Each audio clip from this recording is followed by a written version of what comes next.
Let's go to South Korea now and speak to Professor Robert Kelly, a professor of political science at Pusan National University. Professor, that announcement on state television doesn't leave any room for doubt. There was also a 2,700-word treatise that ripped Mr. Jang's reputation to shreds. Right. But what do you make of it?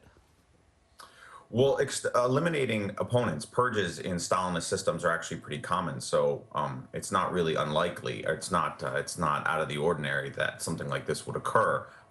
Like you said, though, I think the profile of it, the public profile of it, and the ferocity, I mean, the real ferocity of the statement, I read it as well, you know, talking about he's a traitor for the ages and stuff like that. That's actually pretty rare, particularly for North Korea, that kind of very public stuff. And so that actually needs to be researched and discussed. My own guess is at this point, because we just don't really know yet, my own sense is that this is supposed to be a warning to everyone else in North Korea not to make a move on the regime. You know, Kim Jong-un, he's young, he's still sort of feeling his way around. This was probably his biggest challenge. And so maybe the publicness of this is meant to be a deterrent signal to others. And do you think that therefore it is meant for a specific moment, in that right now there may be a certain political upheaval going on that we don't know about, and therefore this has happened?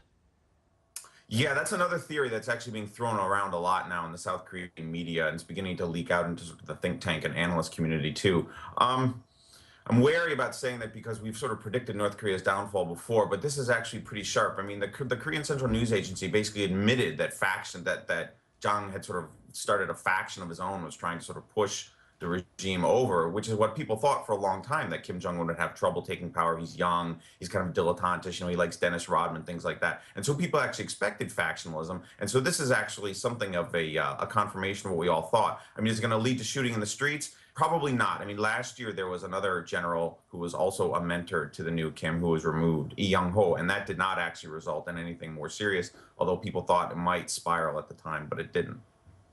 Okay, Professor Kelly, thank you very much indeed for your time.